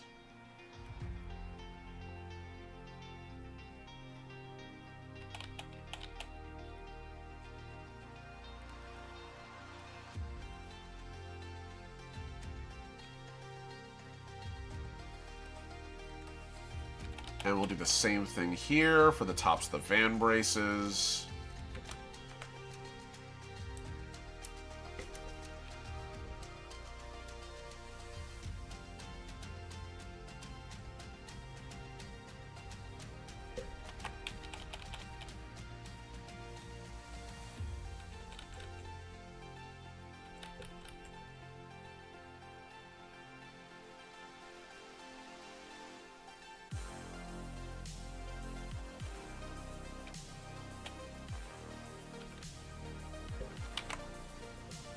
Go.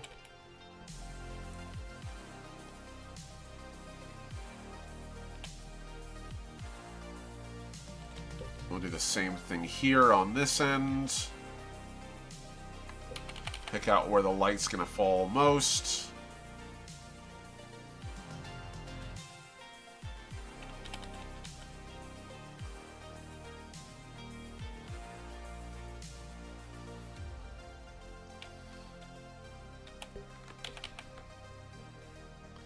Do the same thing here. We pick out where the pants are going to sort of naturally crease a little bit.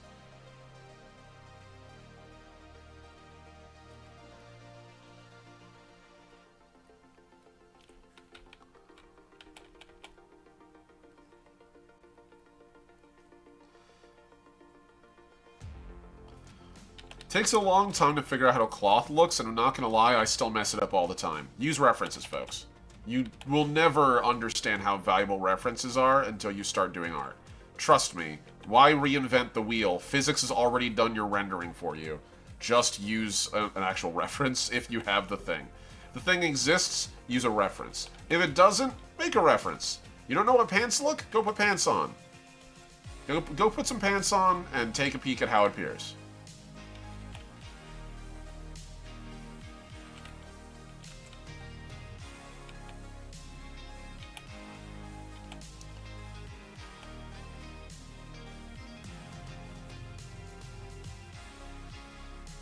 Here we go.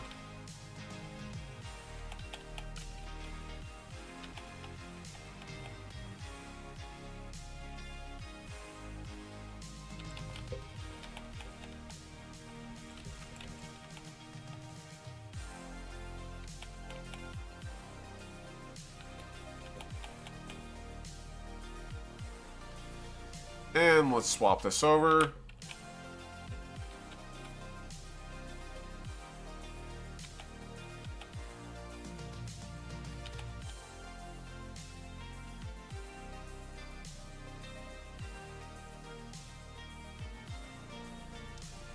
There we go. Thicken those joints out, and we're looking pretty good, folks. Dare I say, we're looking pretty grand. Let's get some extra detail on now. So let's do the fur.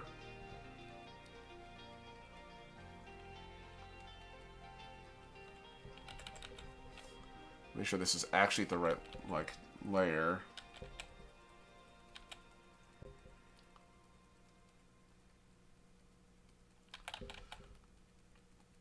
So we're going to have the fur run side to side here. Same thing here. This will add a little texture to all this.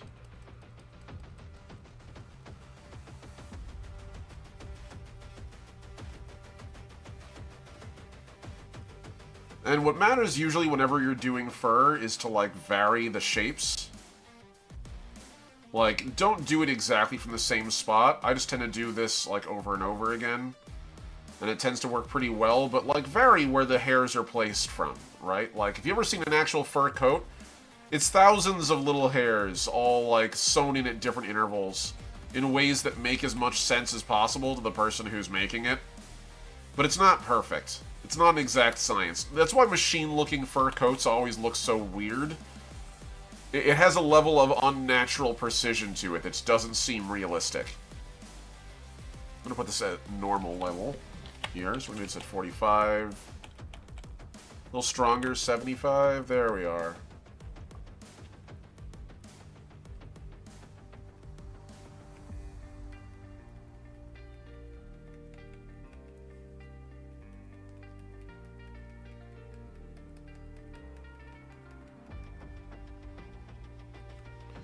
Now we can go back over it and catch these all in white.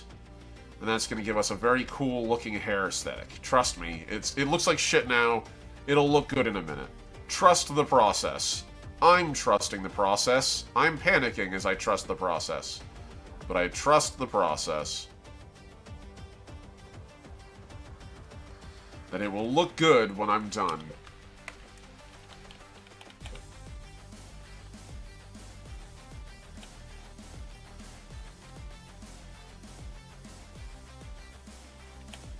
Anyone who's ever painted miniatures knows exactly what I'm talking about, or done any art at all. There's that phase where you're drawing something and you're panicking, and you're doing everything right, but just this inherent part of the stage of the art is gonna look ugly. It's not gonna look right. It's not gonna look complete. It's gonna look weird, and you're gonna feel weird about it the whole time until it's done, and then you'll be pleased. But until then, you have to panic and have an ongoing panic attack for several minutes. It's fine. Sometimes you have to do that on stream in front of many people who are watching you. That's fun. But we're fine. We're actually doing okay here. Alright. So we've got all that. I'm going to get on the underside of this, and I'm going to darken all of this. The darkest part of this thing should be the interior of the coat, and it shouldn't even be close. There we are. Cool. Now we're going to go on to the lighter color here. Put this at 45. And I'm going to test this out down here. So, let's make it even brighter. 75 now. Yes. Oh my god, yes. Yes. Okay, good.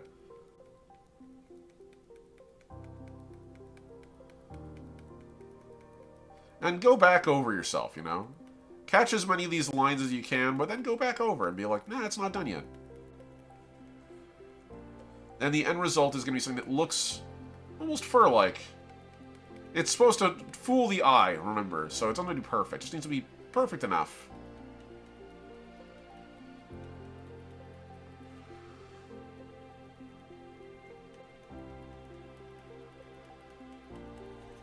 Make this closer to 55 now. There we are. That's a little more like it.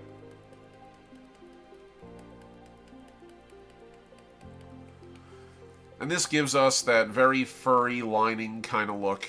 It's like a very messy kind of wool coat, but that's what we want. We want it to look messy. We don't want it to look too nice, too clean. This isn't a clean coat. This is a coat used in the field. And when in doubt, go over again with dark, just to make sure it has the right volumes. Cool. We're going to switch back over here again. And we're going to do the same thing here. That should do.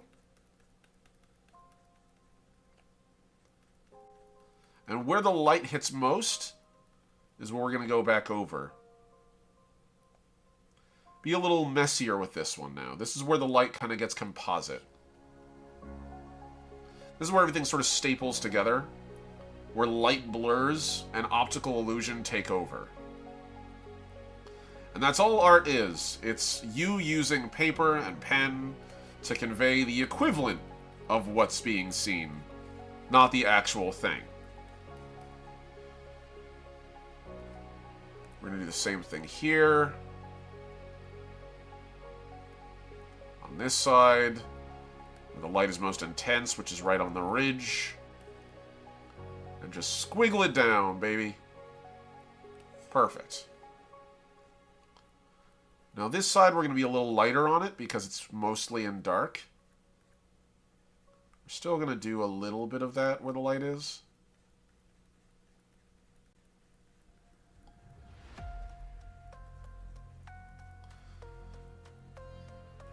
There we are. Cool. Now we can get under here and do the same thing. Put this at 25%.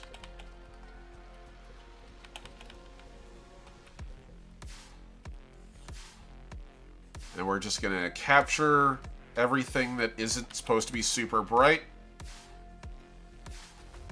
Nice. That looks pretty good to me.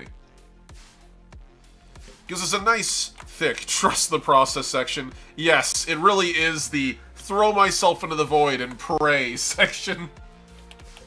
But it works. It does. Trust the process. Just accept that the whole time you're going to be white-knuckling it. There's no way around it. You will be white-knuckling this process.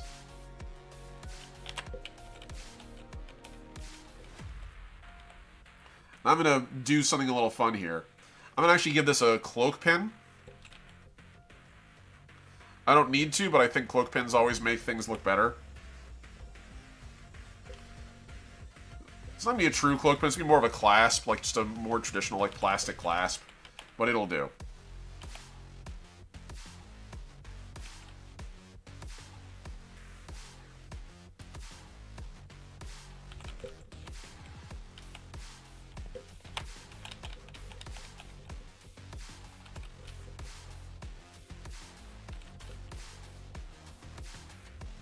And there we are. Just going to put some simple joins up at the top here. We're going to go back over this with a black at 75%.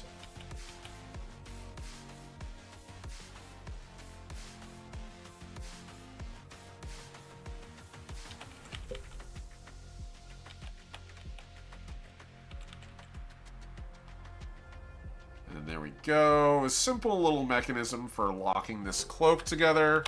Go back over it on the sides where it's supposed to be the darkest, because it's vaguely rounded. Which means where light is coming from the top left, it'll be sort of least visible there. This looks pretty good for what we're doing, but I need to add one last little detail, and that is the glow layer. Now, normally, I would do this in a color, but because these are black and white, I'd be doing it in white today. But I find it often helps to work in the colors you're aiming to work with. So hold on, almost missed something. Don't be afraid to go back and fix what you missed. Shit happens. You're human. I'm mostly human. We're good. We're allowed to make mistakes.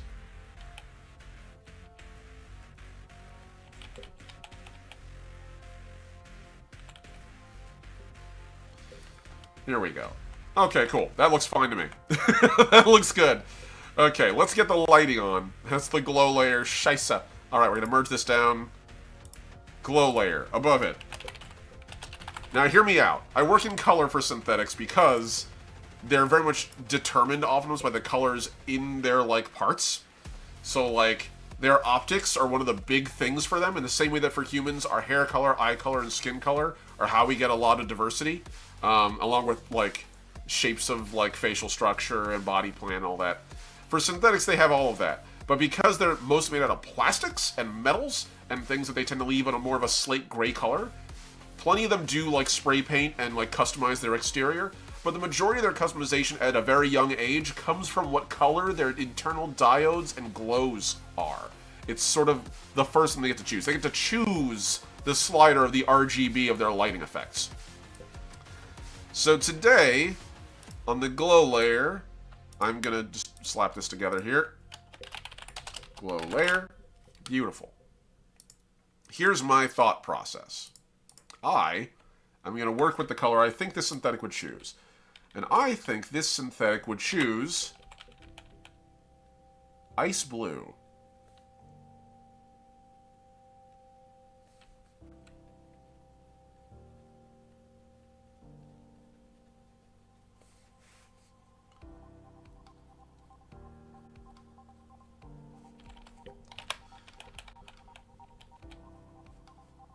Now, I do this as a way to, like, get lighting even in places and definition where there isn't much of it.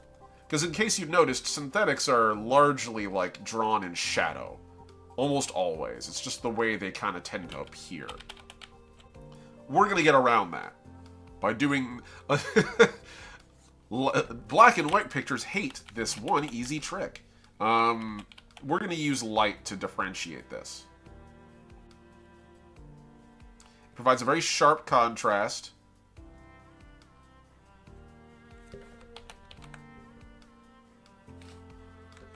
And immediately gives you something that stands out.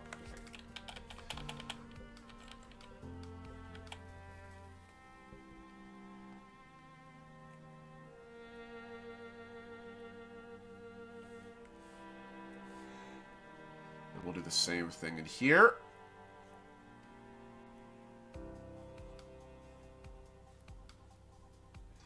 Synthetics, a people drawn in edge highlight. Yeah, pretty much. Damn, calling me out like that, but you right. You right. Alright, so there we go. We've got that. And then usually I'll add like a little additional lighting here and there on them, but like in this one it's pretty straightforward. So now we're going to go into an even brighter like blue.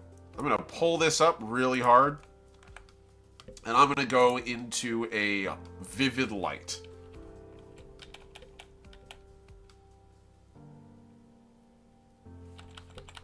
This allows me to create varying levels of lighting, of intensity.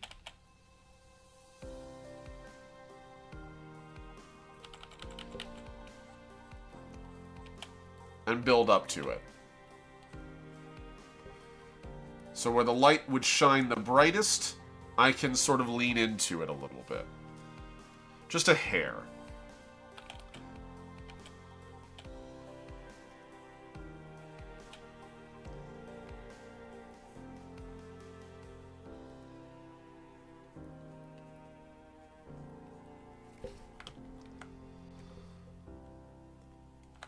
Alright.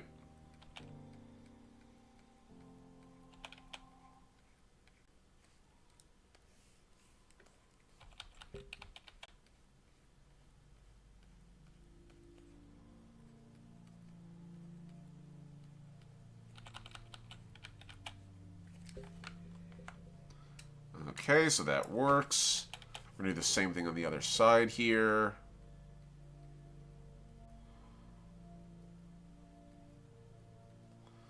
Again, where it's brightest, we take in our light. Cool.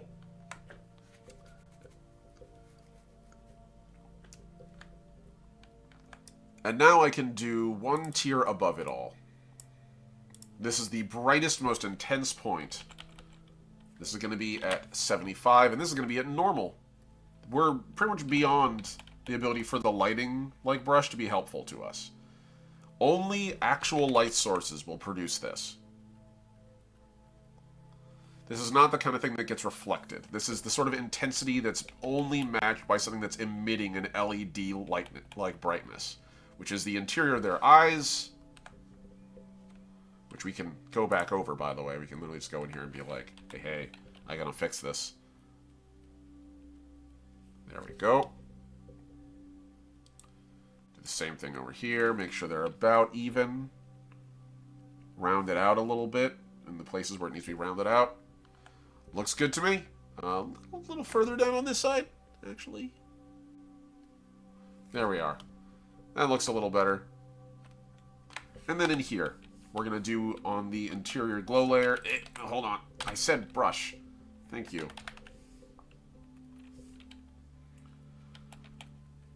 Alright.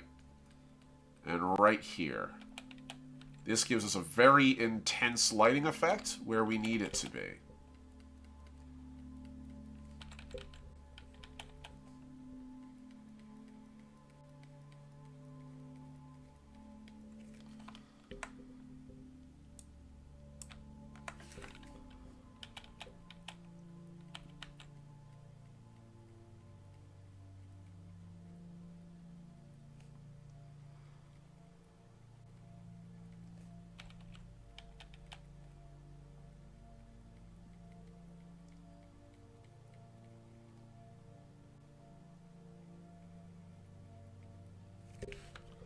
Okay, cool.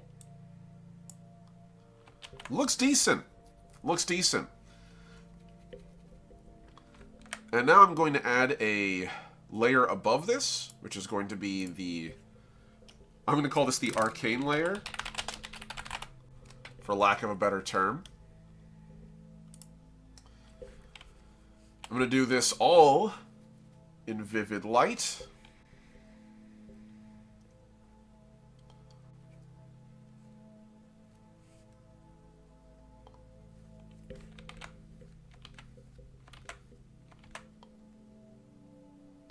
Drawing a circle is one of the hardest things you can do freehand. Don't hate yourself, use circle tool. But you could totally do that if you want. Totally just drive yourself insane.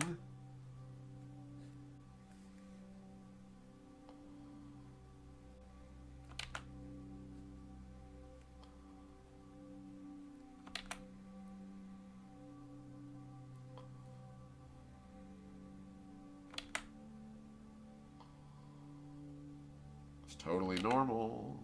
It's totally normal. It's totally normal.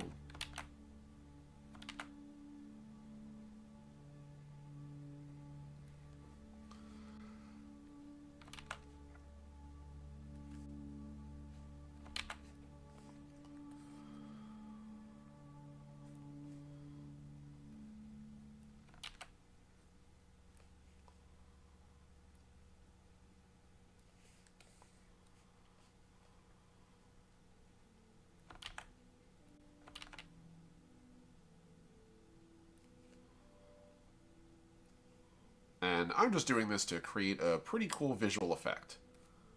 I just wanted to. It just feels like a fun moment. I don't have many moments to do like sorcery or the equivalent in Legacy. So like, I want to take the moment to just sort of do cool magic-y patterns. basically. Do I have to? No. Do I find it fun? Oh, hell yeah, I do. Nice. Okay, now we can take that, reduce the opacity very much. We can turn off that sun, because it's getting in the way. And now we can duplicate this again. I can take my layer here, turn off the glow layer. And I'm going to take this and, like, dramatically increase the brightness. There we go. Arcane layer highlight. And now, if I turn both of these on, put this at I'll put this at 45, at 145, 45. This will be at about 75. I can take this and slightly offset it and create a cool effect.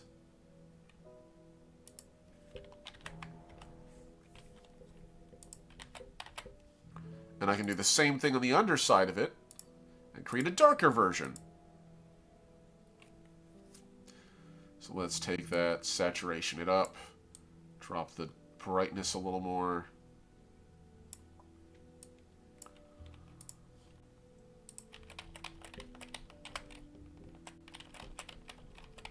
There we are. Nice. So we can take this arcane layer backlight, and we can merge this down. So now, with all the colors at our disposal, with all the effects at our disposal, I can take these, sort of pull this down a little more. Hold on. There we go. Grab all these, just pull this down a little bit. And I have a pretty cool effect right out the gate.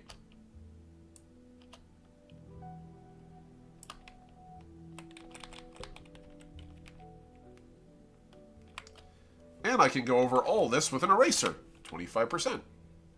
And I'll just slightly reduce the opacity when it's lying over the head. Any object that's like in the way needs to be moved. So, 75% here. Here we go. Basically, nothing should eclipse the character's hands. Or the face. And that feels pretty good down here. Nice. Alright. And now we can do something insane. Remember the way I told you earlier that these guys are mostly drawn in black and white and I'm making an exception because of this goofy shit? Okay. Hold on. We're going to go one step above. I'm going to hit this with a slightly brighter, like, mid-tone layer here.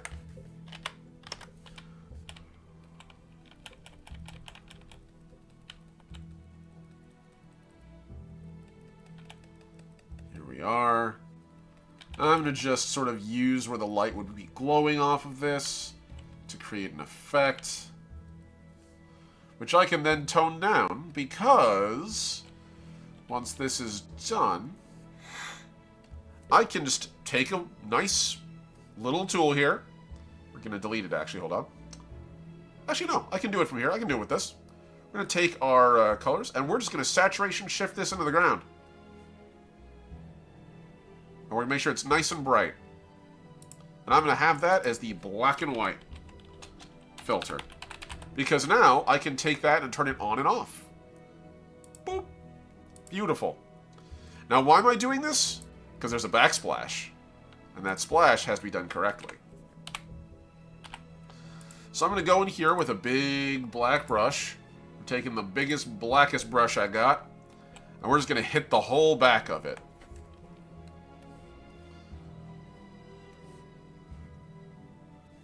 I want to do it specifically places where the effect will be strongest.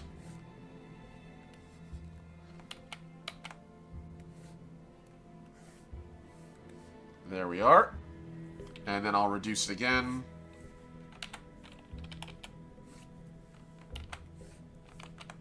That's actually pretty good. I'm good with that.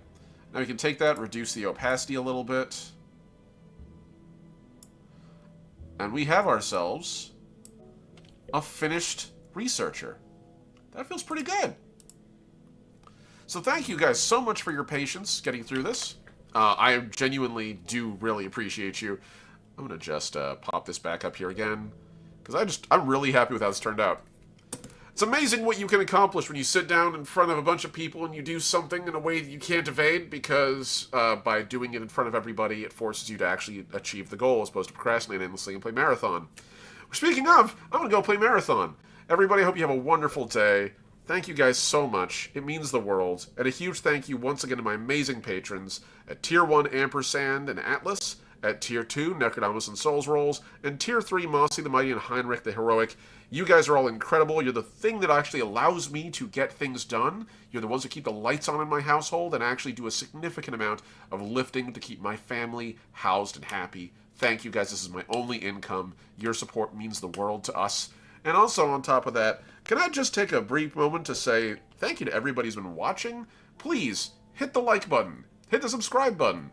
Drop a comment in the chat below. Drop a comment in the comments section below. We're an incredibly small channel, and all those things make a huge deal. They are a huge deal to helping us grow. Helping me grow. Because I'm a one-man show, and I keep saying we like there's more people besides me. You guys take care. I love you all immensely. And have a good one, Voyagers. Peace.